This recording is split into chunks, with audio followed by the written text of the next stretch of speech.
check, good. So I'm Max Ceron, Max Ceron, CWB Association Welding Podcast. Today we have a really cool guest, Welding Podcast. The show is about to begin.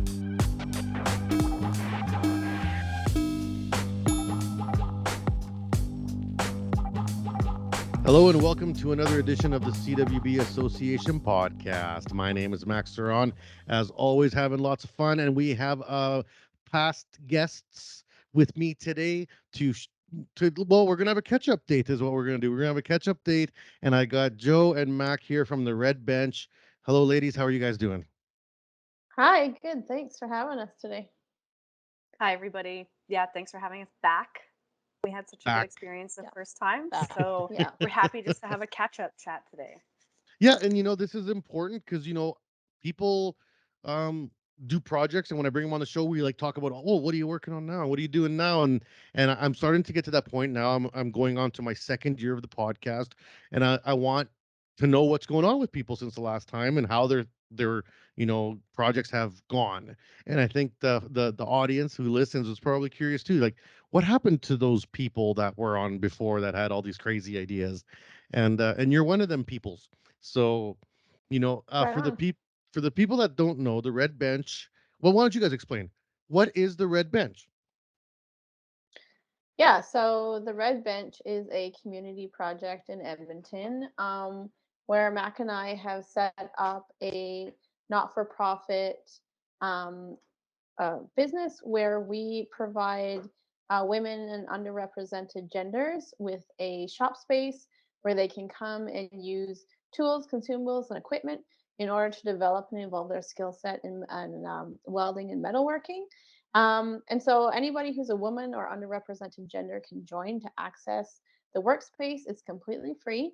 And every time they come in to use the shop space, they have access to all the tools, all of our mentorship connections, all of our networking connections. And that's all accessible for a $2 to $5 drop-in fee, which can be waived depending on the circumstances. Okay, so when we last spoke, I think it's over a year ago now. This was still like a dream. There wasn't Yeah. there wasn't the location, there wasn't any tools, there wasn't any equipment, and it was just like, we want to do this thing. I think you guys had the logo. I think the logo was Yeah. figured out, and that you guys had the background and some of the connections.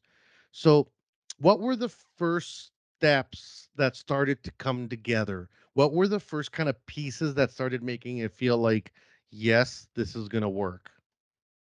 Well, one of the biggest things for us, so we came on the podcast, and at that time, Joe and I were working on all of the business foundations, like finishing up our business plan, writing our health and safety program, writing so much documentation. We just have tons and tons of documentation. And simultaneously, we were also starting to get our social media presence established. And it was in the very beginning stages. Actually, that logo that we had at the time was our first logo. We've since updated it. And I what drew that really, logo. hey, hell yeah, it was a homemade logo. yes. So it was nice to get it updated, but the time had to come. And the big step that really took us from idea to physical space was when we were in the process of getting our insurance, our general liability policy. They required that we had a physical space to be able to put as an address on this insurance. And so we were like, okay, this is the perfect catalyst to get us really looking for a space and really starting the process. And so what we did first was we found a space. And that was just literally by asking around, boots on the pavement. We sent out a bunch of mail, physical letters and also emails to local businesses asking them if they had any space to spare, if they had any ideas for any space, vacant or otherwise. And then that's when Canwy Solutions hooked us up with some space. They were great. And so once we had the space, we could get the insurance. And then we knew at this point it was really happening. And from that point, early fall, this past fall, we knew we could start our financial drive, right? To be able to fundraise to the amount that we needed for the year to be able to operate. And we had a goal to operate in the early 2021. And we started our fundraising it went surprisingly well. And then we got our equipment drive going once we had the funds. And then all of that together got us to a point where we could actually open at the end of February. Did I Okay, get so everything, Joe? Yeah, that was February. So we were looking to open in 2022. Sorry, 2022. Thank you. Yeah, and we got so we knew the first piece in the puzzle was the insurance policy, because we Mhm. obviously need insurance, and like everything like Max said. And then once we did that, we sat down and we kind of took an inventory of the funding that we had gotten so far. And it was only about half of what we needed to operate for this year. So we tallied that all up, and then I think it was less than half actually. It was like a quarter at that time. And so yeah, so we're like, okay, well, we need to now start fundraising for our actual operating costs, to run the shop and to buy consumables that won't be donated, that need to be, we might not be able to get, and to pay for the rest of our insurance policy. So, that what you guys initially did in terms of asking for space is sometimes I think a step that many young entrepreneurs, and I don't mean young in age, but young like new to the game, sometimes don't think about. Sometimes people want to start a company or start a small business, and they think kind of a bit too big. They look at, like, just, I need a giant shop, I need a giant space. And I had someone tell me once that you can't start a shop without $500,000. And I remember thinking, like, that's really Oh my. discouraging. Like, that's really Yes. discouraging. Like, how would I ever be able to do that? Especially if you're not from like a wealthy family, or you have a pile of credit, or which I had none of those. And I did the Mhm. same thing. I found an existing company that had a space, and I think I was paying them $300 a month rent to have space, and that included power and access to their internet and stuff.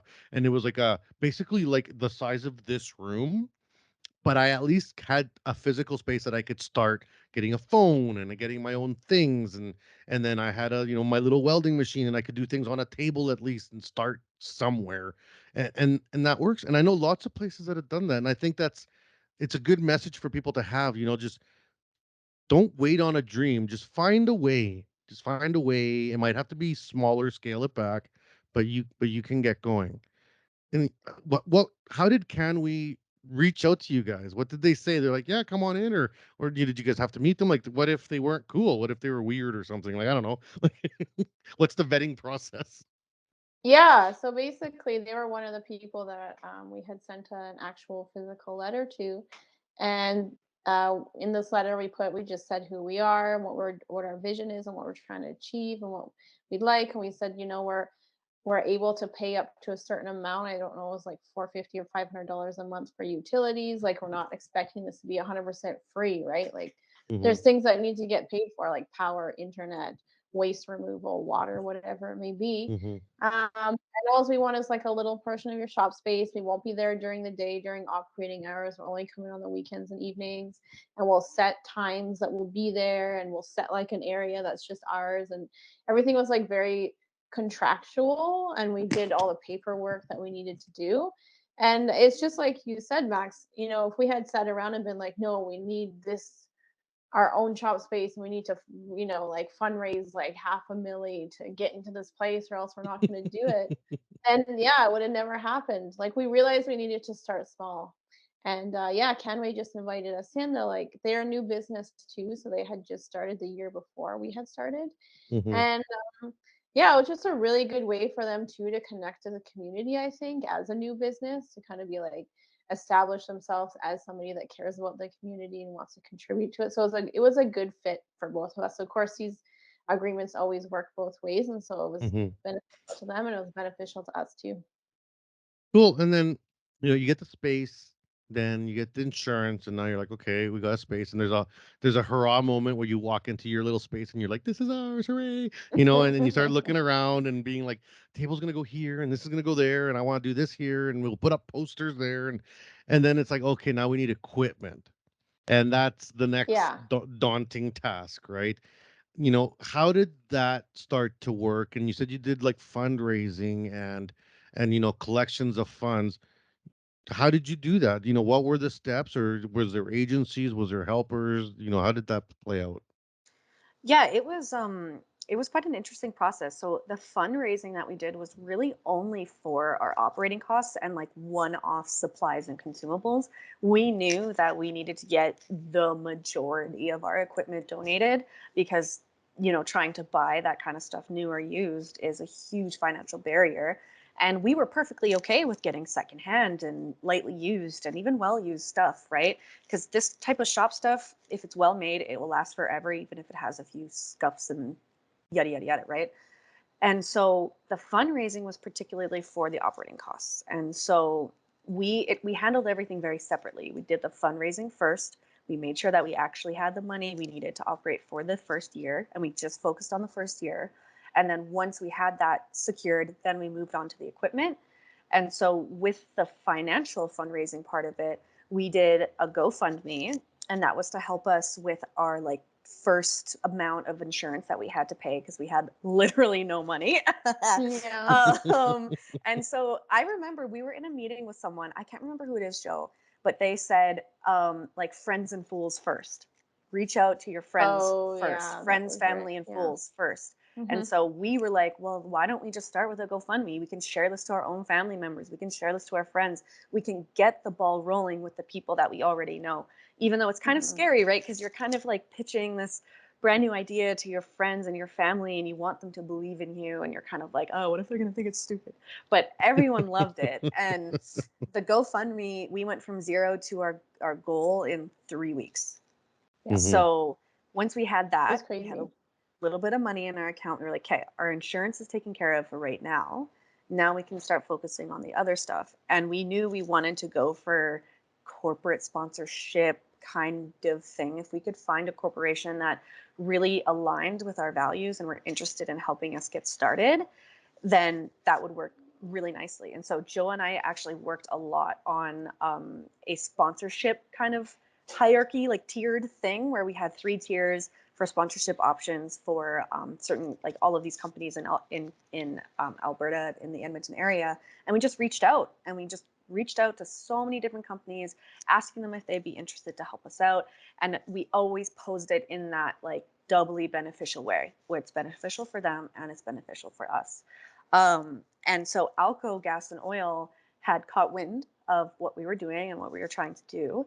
And they were so open to the idea of helping us out. And Alco as a whole, as we met with them and as we got to know them, we were finding that Alco as a whole was looking for an opportunity to better support their community and to show that community support. And they looked at us and they were like, well, here's a perfect opportunity. And we said, well, yeah, let's do this.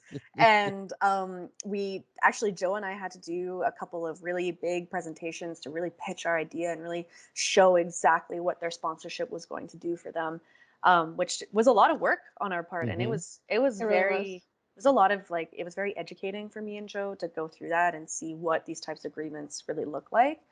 And we had a couple of really kick-ass presentations with Alco Gas and Oil, and they loved it. And they helped us out financially, which really was kind of like really unlocked a lot of freedom for us to really start developing what we want to do with the shop. So much. Yeah. Mm. So the, there's a saying that I got told a long time ago. I think I actually said this to you guys. If you don't ask, you don't get. Right? Like, I mean, Yeah. if you don't ask, you don't get. And don't ever feel shy about asking because people ask for way stupider things. Trust me. Like everyone has Yeah. someone in their family that became an insurance salesman. And it's like, oh, I work for X insurance company. Everyone needs to get their insurance from me now for like in case you die from choking on chicken bones. It's like, and, you know, and everyone has that. And everyone also has like someone who's selling like Monet hair products or I don't know, like there's all the Yeah. MLM friends, right? So and I'm not dissing the MLM crowd or the insurance crowd because you know a dollar's a dollar, make it how you wanna. But it's not Mhm. weird to ask. It's okay to ask. People can just say no. They can tell you to pound sand. You know, I don't care. But if they give you something, awesome. And it's the same with businesses. This is something I tell the local chapters all over Canada. Like they're all like, "Well, we got nothing to give away." Well, did you ask? Well, who do I ask? Yeah. I don't know. Mhm. Everyone. That's Mhm. exactly what we did. We literally just asked everybody. We asked and asked and asked and asked until we got some bites, and then we just like grew on the interest that we did get. And our social media actually was really powerful in that too. We had worked really hard on our social media presence. And so having something going on in our social media helped us a lot because it gave us not necessarily legitimacy. Like, I don't believe you have to be legit to be able to get support and to get help to get an idea going, but it just showed that we were serious and we were committed. I was And I about to think, ask if social media helped with getting stuff. oh, big time. It helped so much with our equipment drive too. Yeah. Yeah, because it just showed that we had already been working so hard on laying down the foundations of this business. Like at that point, we had already been doing it for more than a year and a half. Yeah. And we had got all our documentation done, like Max said, business plan, COVID-19 response, health and safety program, legal waivers, like membership form, like you freaking name it, we had it there. Then we're like, we're only existing on paper. Like we need to move into the real world now. And it was like, well, the easy way to do that first is to do social media and just be like, hey, we're existing now, and like you're gonna hear more from us, and then just grow it from there. And yeah, pretty much once we got the first big chess piece was the shop space, because as soon as we got the space, it was like, we actually exist now. We're actually an entity. We're not just an idea. We're here. And that actually opened up opportunities for us to get access to grant money that we had won, but we couldn't access because we didn't have a physical space. Right. And so we got this little bit of capital, and then we're like, okay, now insurance policy, and now operating costs. And then the next big chess piece was Alco. When Alco Gas and Oil agreed to be our corporate sponsors, then we had the street cred. Then we had the like what people were like, oh, this is like a real thing, like this is happening, Yes. like a reputable corporation Company, is yeah. behind this initiative. Yeah. And that's when all of our other like funding and sponsorships fell into place after that. So then, you start bringing in the equipment. What were the first pieces of equipment you wanted to get? Like, what was like on the list? I'm sure you had a list of like wish and want, need, and Later what's on, first. Yeah. yes. Yeah, so we had put quite an extensive list together for the equipment that we both needed and we wanted. And that was something, again, that we just sent out everywhere asking for equipment. We'd send this list and be like, if you literally have anything, even nearly remotely like what's on this list, send it over to us. We'll take it. Yeah. So we had made this list, we had a wish list, and we knew the first thing we really needed was a freaking table.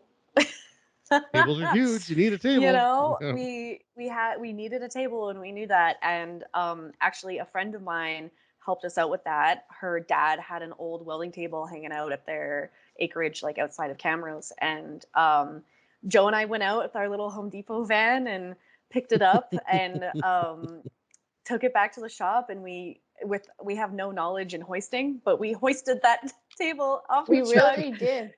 And we got it into the shop after like 3 hours of working just with this table. And no one And got that was hurt. No one got hurt, right? Nobody good. got hurt. we Fingers moved. still attached. That's why it took 3 hours, Yeah. because we were moving so slowly to make sure we didn't lose any fingers or any toes, even if we had steel toes on, but still. And that was the first piece, and that was really cool, because once we saw it there, we were like, holy like this is Workspace. happening. This is really happening. And it was great too, because we could start sharing pictures on our social media of this space that was budding, it was growing, and that was getting around too. And then people started to be able to see, like, yes, this is a space. Oh, it's empty. How can we help? How can I help? Yeah, I know you told me about a gym bag full of tools. Like, what is that? Just someone just showing up, being like, knock, knock, here you go, buy. Just like the Peter Pan of tools. Yeah, that was a guy, an electrician, gentleman who reached out to us on LinkedIn, again, just through our social media, and he said, I got a ton of tools. Can I come and drop some off? And we were like, okay, like bring whatever you want, we'll take it. And then it ended up being like a big gym bag full of hammers and screwdrivers and ratchet sets and like so much, and tons of vice clamps, like all of these things that we really needed. And yeah, he just came from LinkedIn and he was like, yeah, I'll help you guys out. I'd be happy to help you guys out. And it was just like those little things that people just reached out Vice to clamps us. are like $30 a pop for cheap ones. Oh yeah. Like, Yeah. Yeah, and we got like 12 from this guy. Like we just got tons, and it just really, it it was a great donation because it was all those little small things that aren't like the Mm. larger equipment donation that we still needed, and we weren't in a place to be able to purchase. And then what about the more expensive things like the welding machines? How do you source those? Because that's, I mean, there's a wide range of pricing for welding machines from cheap, cheap, cheap to very expensive. So how did that play out? Yeah, so after we got the sponsorship from Alco Gas and Oil, Alco Inc. Uh, caught wind of what was going on. So Alco has like a conglomerate of companies that run together as part of a group. Some of them are separate, some of them are together. Alco Inc. is separate, and they heard of it. And actually, they have a huge machine shop just right down the street from my house, and a gigantic welding shop in Nisku.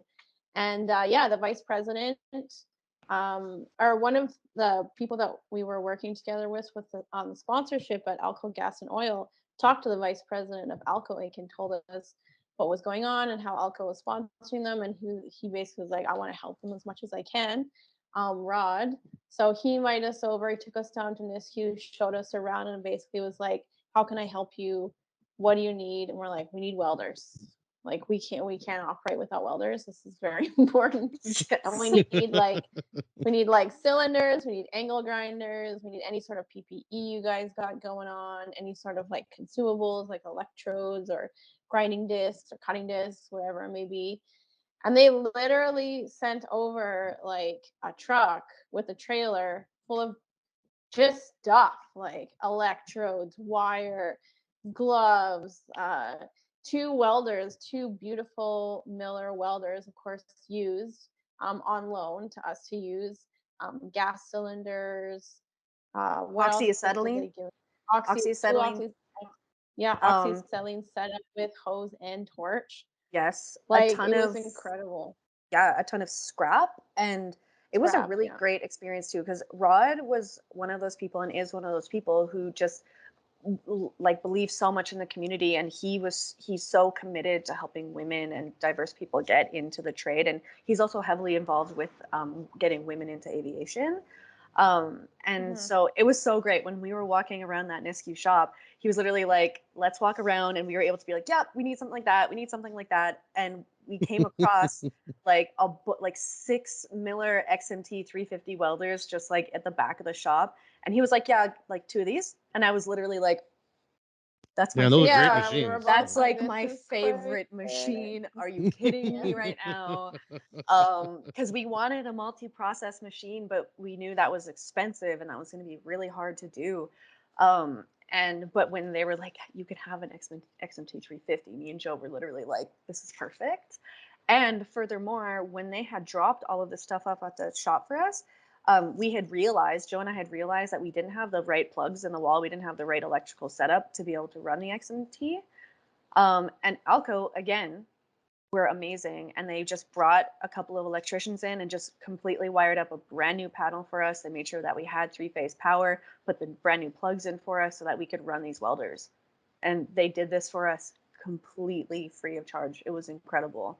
I was gonna ask you because you can't just like I can't just bring home an XMT into my garage and plug it in. I only got 220 single phase, so like I mean, they do run on 208, but not fantastic.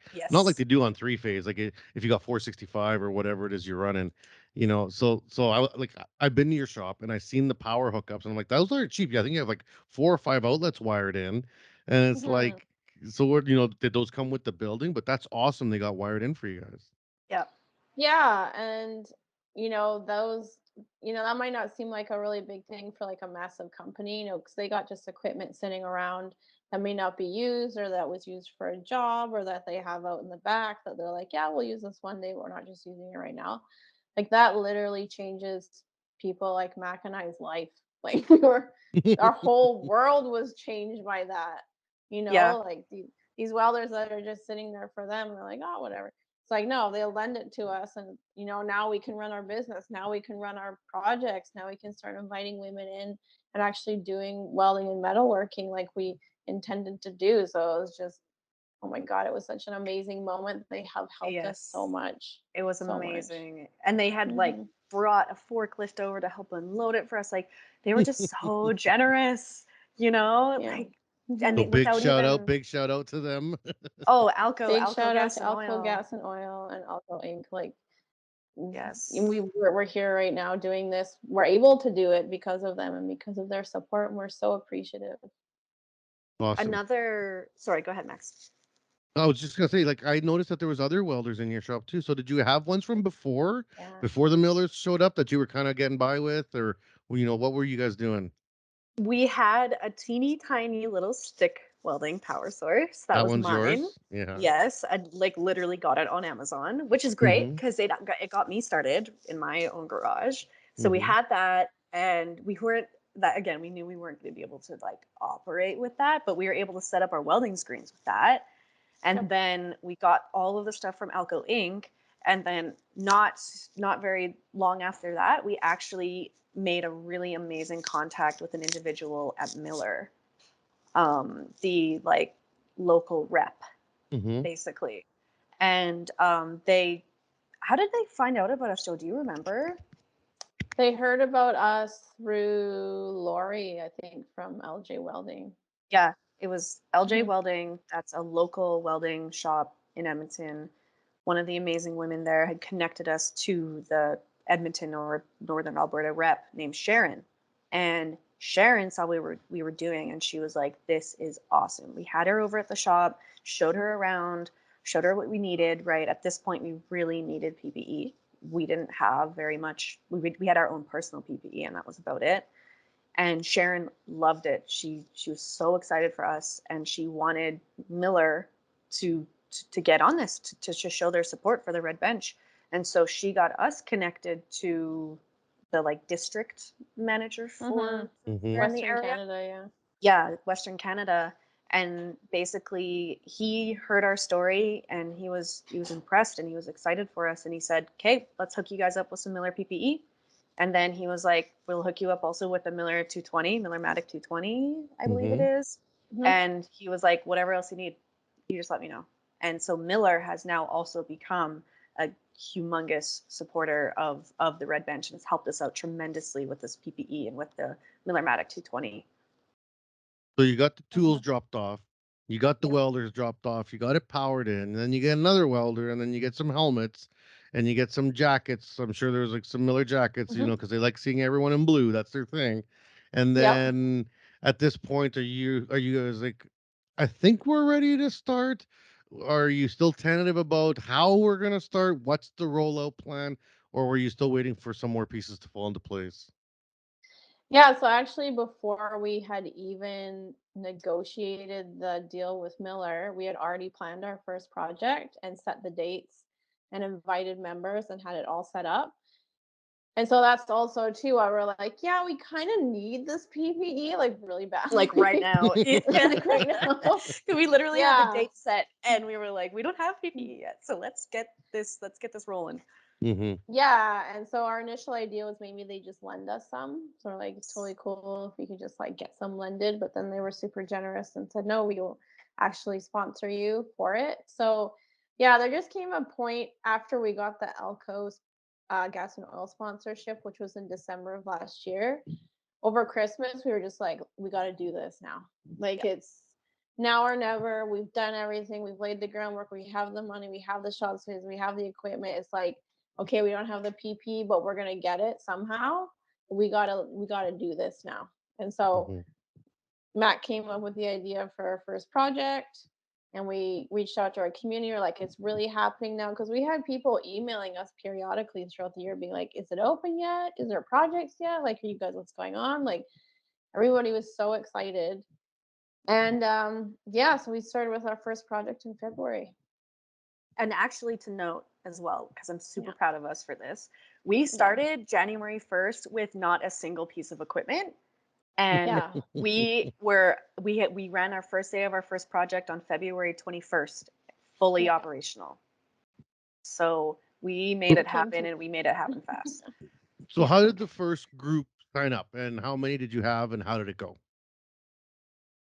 Yeah, so we had 5 individuals come by. We sent out an email to all of our members saying we had this project. these are the dates and times that we're thinking about having it, and basically got a survey. And the one that was most popular was Sunday, 2 to 5. And we invited 5 members, the ones that responded first. So we kept it down to 5 as part of our COVID-19 response plan. Just keep, to minimize contact, which seems like a thing of the past now, but even 2 short months ago, that was a really big deal. So, so only had 5 women there, and we made jewelry trees. So we decided to fabricate cute little jewelry trees, and we were collaborating with a local powder milling company here in Edmonton called the Powder Mill. They offered to powder coat our trees for us free of charge. And so that ended up being a 5-week program, which extended to a 6-week program because people were just having so much fun, got so into their trees, and so wanted to like perfect it and just make it, embody creative vision. So everyone was like, yeah, I'll totally come in for another week. So we did the actual project in the shop for 5 weeks. We did an introduction. We oriented everybody with our health and safety program, self-safety orientation, legal waiver, everything like that. And then through the course of the program, every time we would be introduced to a new tool, we do a safety orientation and like a introduction/practice. So we did an introduction/practice to angle grinding, which turned out to be everybody's favorite tool. At the end of the project, people were like, awesome. I like angle grinding more than welding, The actually. power. And I'm like, what? Which was amazing because for me, when I first was stuck on an angle grinder, it was literally like, here you go. And I was like, holy this is going to kill me. This And is I was dangerous so and loud and scary. Yeah. Yes, and I was not comfortable really with using the angle grinder for a long time, and it was so cool that we had done it in a way, we had introduced the angle grinder in a way that they just loved it. There was no fear, there was no hesitation like I had when I was first stuck on an angle grinder, and that was it was so cool to hear that that's what they loved most. They were like, we love the sparks and we love the heat and we love, how fast and how loud it is, and it was like, yes, that's awesome. It All was right. really Well, cool. let's take a break for our commercials now, and we'll come back and we'll talk about the next group that came up, and then and kind of get us up to speed to today, and then where we're going from there. So thanks for tuning in, everyone. Make sure you don't go anywhere. We're going to take our break. We'll be back here in about a minute, so make sure you stay tuned. And we are back here on the CWB Association podcast with Jolene Borelli and Mackenzi Johnson from the Red Bench, and they're going to tell us about the next group because we just finished off talking about the first group, 5 people, 5, then 6 weeks because it was too much awesomeness and no one wanted to go home. And then, did you already have was the second session already set up already, or did you wait to the first one to finish before you're like, okay, let's assess and see where to go? Everything happened pretty quickly. Mm-hmm. We finished off the first project, and we're basically like, we're ready to go into our second project. Like, let's do this. The interest was super high in our members, and it was actually a time from when the first project finished to when we started inviting members to our second project. We had an huge influx of members. I think we gained like 20 to 25 members within a couple of weeks, just from all of these people seeing the success of the first project and saying, oh my God, I want to do that. I want to be a part of that. Mm-hmm. And so Joe came up with the idea for the second project, which is a really great industrial looking hanger, like a hook, almost like a coat hook thing that you can mount up onto the wall with rebar. And it looks great. It's so industrial and so cool. And we basically planned out everything that we needed for the project and followed the same steps. We invited this time a group of 6 women and individuals to join us for this project with the same process, sent out an introductory email, did a survey to see when everyone was available or most available. We ended up choosing Sunday 2 to 5 again, a super popular time. And then we invited 6 of our members according to who got back to us first. And literally we were in our second project without even thinking about it. It was a great transition to the second project. And now we are 3 out of 4 weeks through. This one's only 4 weeks long because the nature of the project is that it's a little bit shorter, it's a little bit more simple, but we wanted to still give lots of time for practice and for that introductory time to these tools and to the equipment as well. And this one actually differs from our first project in that this one actually involves some drilling the mounting holes, drilling the holes so that we can do the plug welds on the back. And then of course the angle grinding and the welding, and also some bending. So some like real metalworking as well as a part of this project. So we really like the fact that the first project and the second project are of course welding and metalworking projects, but they are distinctly different. And they do cover their own skills, but a lot of the same skills as well. And our group for this second project for the wall hooks, they've been doing amazing. We've been having so much fun.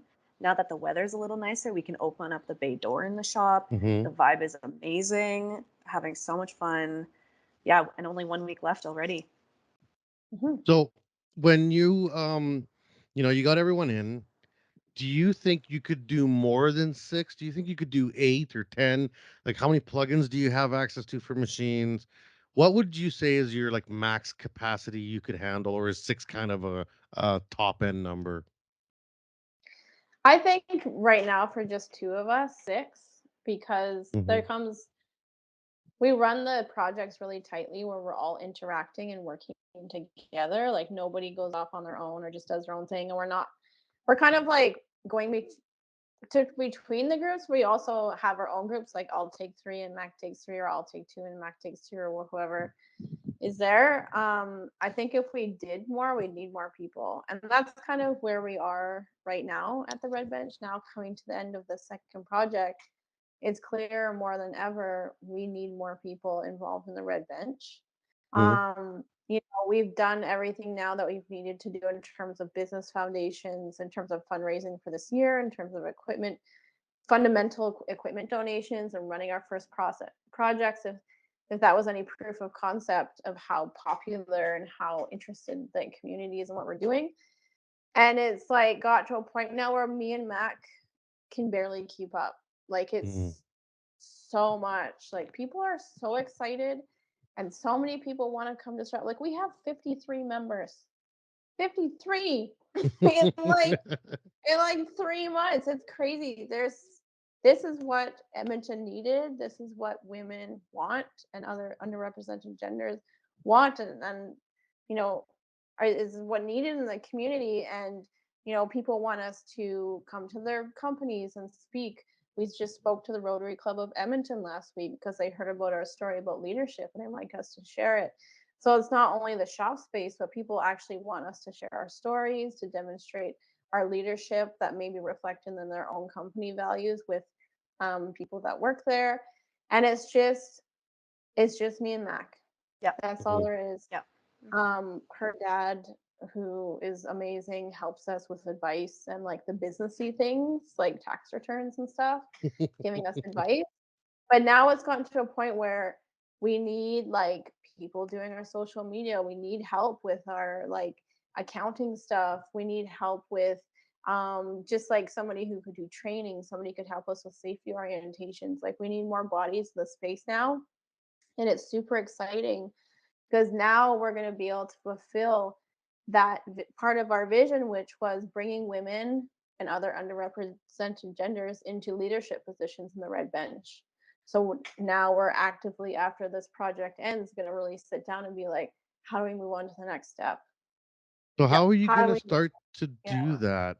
Are you going to look at maybe past attendees and see if there's leaders within there, or are you looking to bring in maybe some industry professionals, perhaps someone with a red seal, or somebody who's has a ton of experience?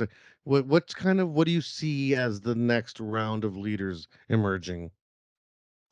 Yeah, kind of all of those things really. We definitely want to make sure that we're diving into our own membership base and including women and diverse people who want to be part of this in a leadership role, because not only does it help us, but we want this to be something that they can put on their resume. We want this to be something where they can approach a company. Let's say if they want to start an apprenticeship in Alberta, they can approach a company and say, I've done X amount of hours at the Red Bench. In fact, I've actually been in this position for the Red Bench doing this at the Red Bench. And the employer can say, oh, we know the Red Bench. That's awesome. That makes you more hireable. And so there's that with our own members, and then also having individuals from industry and also individuals from academia to join us and to help us grow the red bench and to support us and to come in to, like Joe said, to mentor and to lead projects and to do the training that we are doing currently right now, and then eventually to be able to form like a board of directors, like a board, Okay, yeah. as well, that can help with those higher up operations in terms of expanding the red bench. In fact, we've already had someone asking if they could franchise in Calgary, Mm-hmm. and having a board of directors, like a proper board, would really help us with that. And we want to include our members, we want to include experts in industry, we want to include members that have a red seal, and we want to include other people as well. If there's a gentleman out there that wants to help us out with this in some form, 100%, Yeah. it's for all of us. There's always a place for everybody in the red bench. Like, obviously the core operations, we want to be led by women and underrepresented genders, but instructors like yourself, like you came, Max, and you put on an amazing event for us. We put on an amazing event together with the CWB where you did the welding joint types talk, and it was like a complete success. Everybody freaking loved it. And that's the kind of role that we see our allies in the red bench is like helping us with instruction, helping us with events, helping us get opportunities and funding and stuff like that. So there's a way for everybody to volunteer and to help. So, I didn't want to like self-serve too much and be like, yeah, I was there, I did a thing, but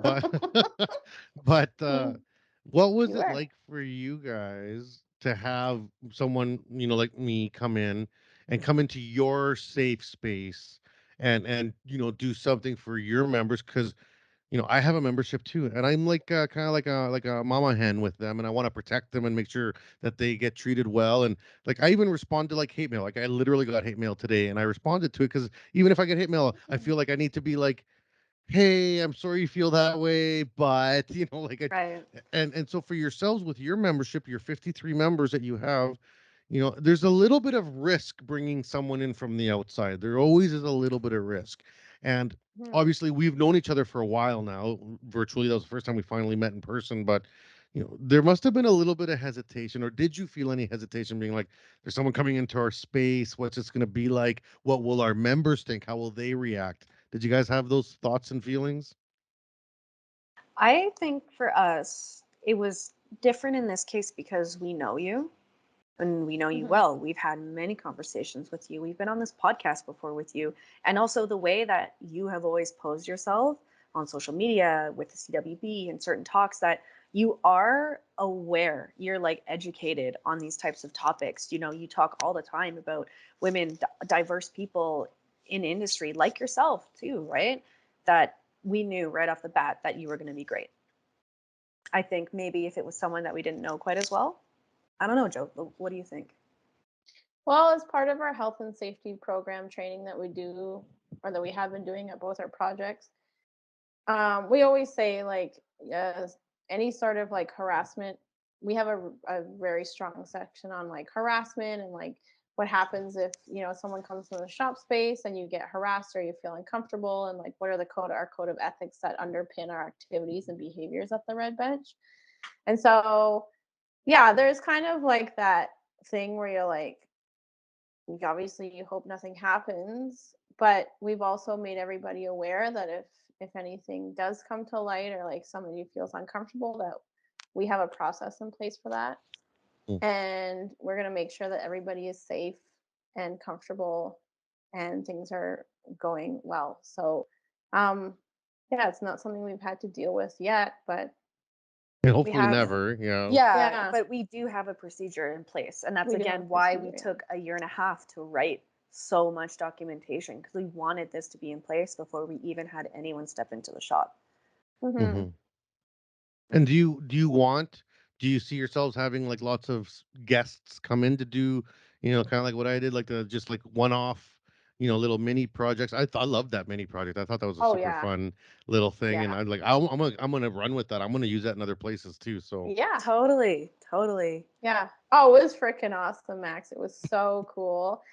especially to have someone in there that has so much experience, not only as a welder, but as an educator. It was perfect. You're like, this is what we need. We need more people in here like this. We need more workshops, because that then is part of building this network of mentors.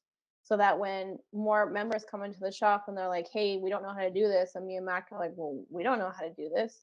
You're like, hey, we know these mentors, Max, other people who we can like, get on the phone or go on the, like a group chat together and be like, how do we do this? How do we figure this out? We can all work together to, further ourselves in our skill sets in an industry.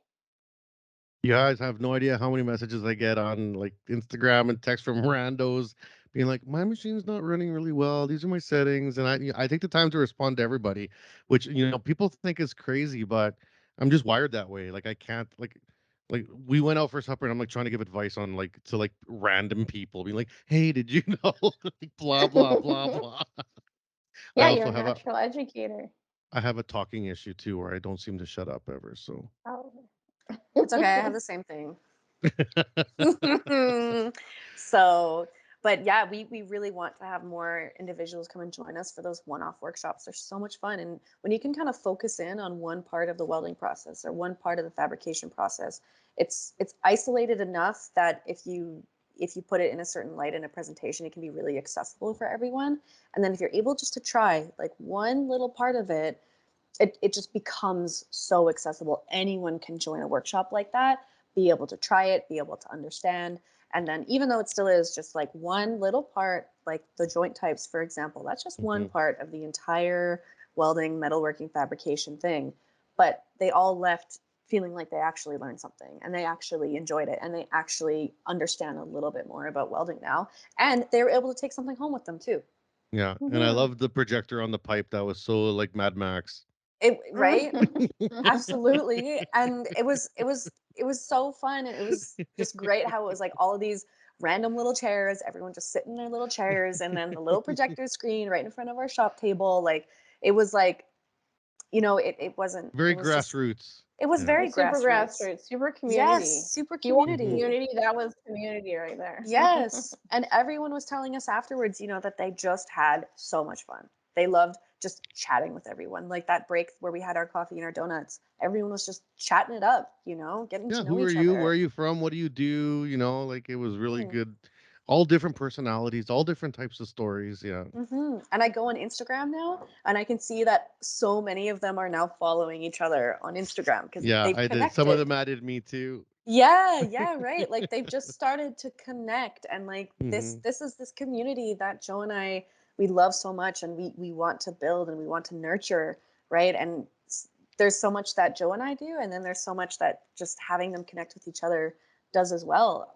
In fact, actually, one of our members who joined us for our first project, she came in, from a completely different type of background, and now she's just starting her apprenticeship. She just got hired on as a pipe Awesome. fitter, right? And she came from a Mhm. from a laboratory type background, and she came to the red bench. She had some other experience as well, and she was like, I freaking love this. And now she's going to be a pipe fitter. That's awesome. She'll be making big bank and living life large. Hope Financial so. independence. Hope so. Exactly. Yeah, So so So, it's already happening. it's already mhm. happening. The measures of success, it's already happening. So going forward, there's a lot of branches this can go. And I'm sure people, even within your membership, might start asking for different, I guess, lines of sight in terms of what their expectations are.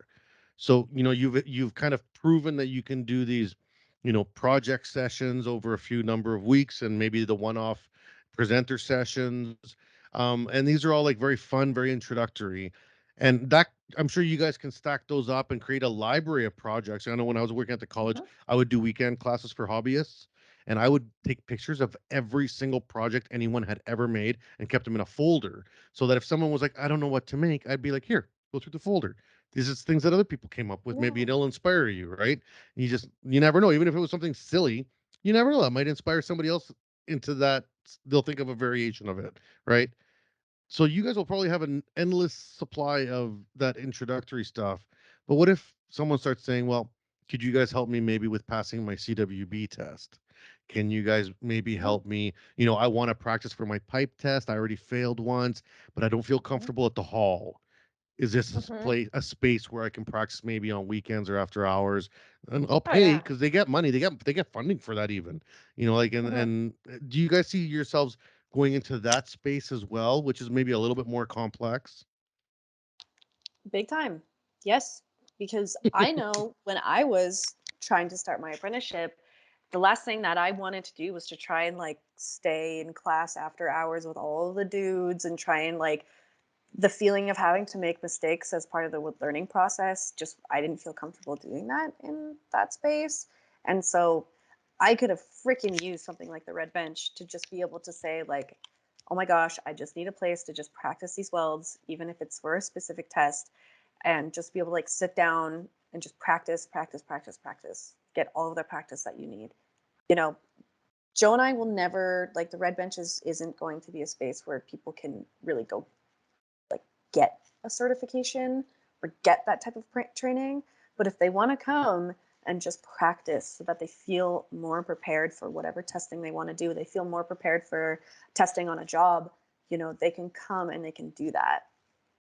Well, and maybe you'll Mhm. find those mentors that you can also call in and pair them up and be like, "Hey, I know someone that might be able to Absolutely. come in on a Sunday and help you for a couple hours, and Yeah. they'll just do it Absolutely. for coffee and donuts." Because I would do a lot for coffee and donuts. Yep. Same, right? You know, Or and that's pizza. also pizza. And that's the type of community we're building as well, that people are would just be so happy to come in to help support someone who like they were once in that position as well, right? And so they want to just Mhm. share, they want to pass the torch on. And that's the type of vibe that we're creating in the shop already. So then, That's the dream. what's the next few months look like for you, for the two of you? What's are you going to run programming over the summer off, come back in September? What's it look like till the end of 2022? So after this project ends, we're gonna take a little break and spend probably about a month just because there's actually a lot of things. Like we were both in school full time from January to April. We're both engineering students. I just graduated. Like it's been a lot nonstop all the Hmm. way, go, go, go.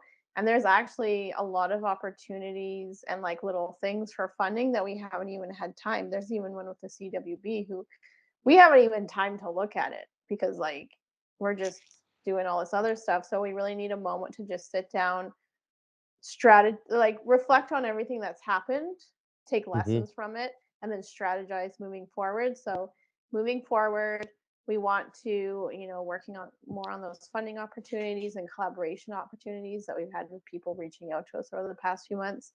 And then we want to move the shop space into a space where we have open hours. So we have 2 days a week, set hours, shop is open. You come Hmm. in and you can either like use the tools and do your own thing, or you can participate in a project with us. So we're going to have an ongoing project going. One of the lessons that's kind of already like, or one of the things that we're already thinking just from the projects we've had so far is be really nice to have a project where people can drop in and then leave and like come and go when they want, because not everybody can commit to a project for like 4 to 5 weeks every Sunday in a row. Like they think they can do it, but actually when it's Life will happen. Yeah. like, oh yeah, like, oh, this Sunday, like my kid needs to go here. Oh, this Sunday, like whatever, something came up and I have to do something. And then, that's not good for us because the projects, the ones that we've had so far, is like really reliant on us all working together and being there together and supporting each other. Hmm. So if we have a project that's more like, yeah, you can come, like twice a month or once a month whenever you have time, but still be able to work and make progress on it, I think that might be a better, or at least we want to try it out to see what it's like. Yes. Yeah. And And to then have, also, sorry, go ahead. oh no, I was just gonna say, like in terms of that, also having kind of like larger scale ongoing projects that will take quite a bit of Hmm. time to work on, that just all of us who come in can just do a little Hmm. bit of work on until we have it Hmm. finished. Like a barbecue smoker for the shop, so you guys can have barbecues. You build your own. Like a red bench, Exactly. Like a you red know? bench. Mhm. Yeah. That one Yeah. seemed obvious. How did I not think of Mhm. that? Duh. How's about an orange bench? No, wait, that's not right. I can't figure. So, for you guys to get to the point where you have, set hours. It's okay. It's going to be Tuesdays and Thursdays from 5 till 9, and Sundays from 12 to 5. These Yeah, 3 days a week. It's going to be set in stone. At that point, I feel like you'll have to have some staff. totally. Like maybe at least Hmm. one or two people Yep. that you'll be able to count on to be there, because you're probably going to always want at least two people on site, just safety wise. Hmm. So Hmm. like one staff and perhaps one of you, and you guys take turns or however you schedule it out. Now, are these going to be all just volunteer positions? Do you see this enterprise of Red Bench being completely volunteer driven, ongoing? And I'm okay with, I do lots of volunteer stuff ongoing forever. But Hmm. some people sometimes have a concept that there needs to be a pay or something in order to make it worthwhile. Stipend. Mm-hmm. So as of right now, 100% volunteer based. Mm-hmm. Joe and I will continue to do this work on a volunteer basis because this is what we love to do. If we have an opportunity in the future to be able to transition to a legal nonprofit and then be able to get funding that's available for nonprofits, then at that point we can start to consider, being able to offer small wages, to be able to offer some sort of stipends, to be able to even pay ourselves on a part-time basis as well. But that would definitely have to come with becoming an official nonprofit, which is a Hmm. process in of itself. But as of right now, 100% volunteering, and we hope that what we can offer, with a volunteer is that, like, just being able to put something like that on their resume and being able to talk about it and to be able to gain all of this experience, because while they're at the shop as well, they're also in the space. They're getting experience with training and with doing a little bit of teaching or whatever it is. That it's really important. And of course, some people, of course, will think like, this kind of stuff really has to be paid. But I think for the time being, it's really great how it is. And I think Mm-hmm. people are going to love to come and volunteer with us and to be able to get experience like that. People volunteer all over the place lots of times, and Mhm. um so I as you probably know, I grew up in like a socialist communist household, and we live in a capitalist democratic country now, and although we came from democracy as well, but there was a saying back home that volunteerism is the grease that makes capitalism run, because for all the Yes. money in the world, if it isn't for the volunteers that do those little things, they're the ones that kind of keep the communities together. And Yeah, everyone going to work and making money, that's great, sure, but the volunteer stuff is important, and many of us know that, and there's great volunteers all over the world that are looking for things to help with. I agree. exactly. Yes. And especially like in this industry too, which is kind of a little bit niche. Like not everybody talks about welding or like hears about welding all the time. It's not like a super like trending topic or anything. Um, well, Not just yet. like in not yet, we're gonna make it. No, but there's like people looking for ways to contribute their knowledge and expertise that they've gained over decades, or like, or work in a community that reflects like what they like to do in their spare time or whatever it may be. And so we're hoping to be able to connect with those people and have them in. All right. Well, we're almost at our hour's almost up already, just like Yeah, that.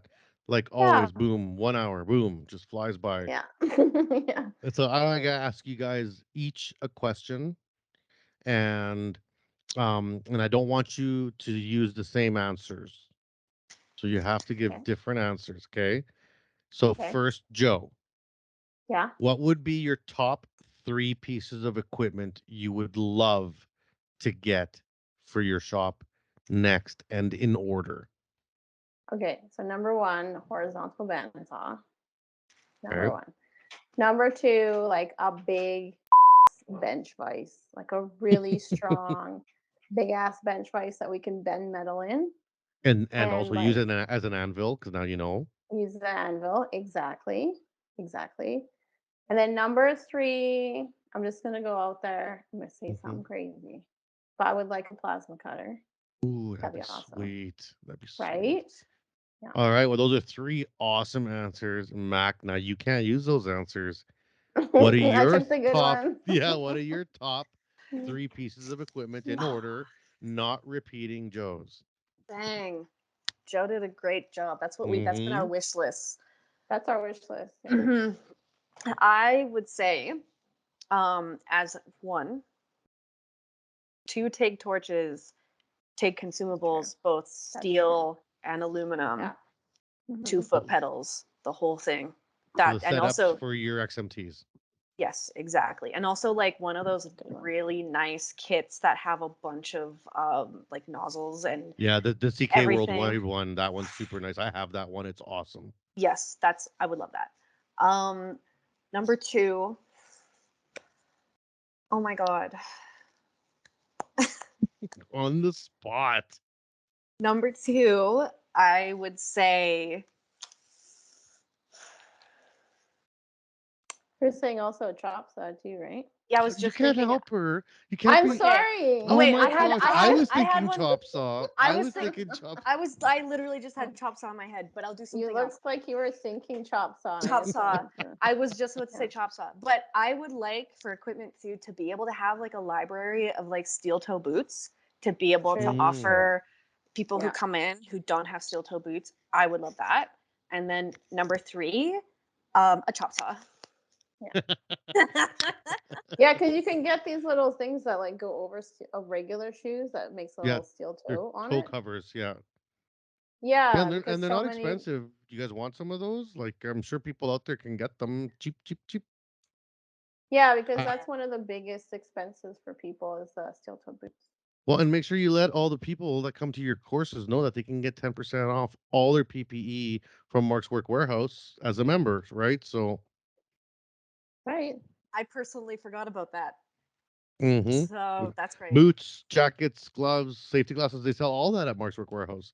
And 10% off. And I use it to like buy Wow. like they have really nice summer jackets and they have Mhm. really nice like office shoes, which is funny because Oh. people don't think of Mark's Work Warehouse as but they're actually their shtick now. They've transformed into a professional work attire, professional including trades, which I thought was a nice pivot for them. So I've actually had some like of my office worker friends be like, "Oh, my shoes suck. I want to have nice professional shoes, but they all hurt so much."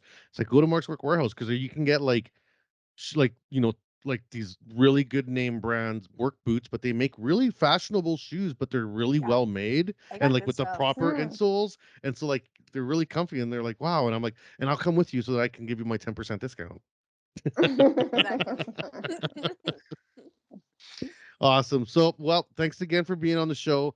I really appreciate it. And you guys were great hosts for me out in Edmonton. I had a great time meeting your crew and you're seeing your shop and just having an amazing time. And I love Edmonton. It's a wonderful city. So, I really appreciate the time you guys take with me and helping support my stuff too, like the podcast. Of course. Absolutely. Thank you for coming and thank you for having us on again. We Cool. love it. All right. Thanks so Any much. shout outs to anybody before we end? I mean, we gotta really quickly shout out again, Alco Gas and Oil, Alco Inc., Miller, Canwe, Solutions Ltd. Thank Perfect. you You all. so much for your support and the CWB. Yes, the Awesome. CWB. Thank you so much. Well, I hope to see you guys out at CanWeld or Weld Industry Days or one of the other in-person conferences that we'll be having. You guys can come represent, and then good luck with the franchising, Thank you. Thanks. which I think is a wonderful idea. So, I know it's cool, hey? So maybe down the road. yeah. Well, you guys take care, and we'll talk soon. And thanks for everyone for tuning into the show. And keep listening. Every week we got lots of cool stuff coming up. We got lots of cool new projects on the go. As always, make sure you please sign up to our membership and check out our free courses. As I said last week, we are not having enough people take the free courses, and I hate seeing empty seats. So we got lots of free stuff every month. We have 2 to 3 free classes online. Take them. Everyone, get educated for free on us. It's something that you asked for, and I brought it for you. Now you got to use it. So thanks a lot, and take care, and good luck with the Red Bench team.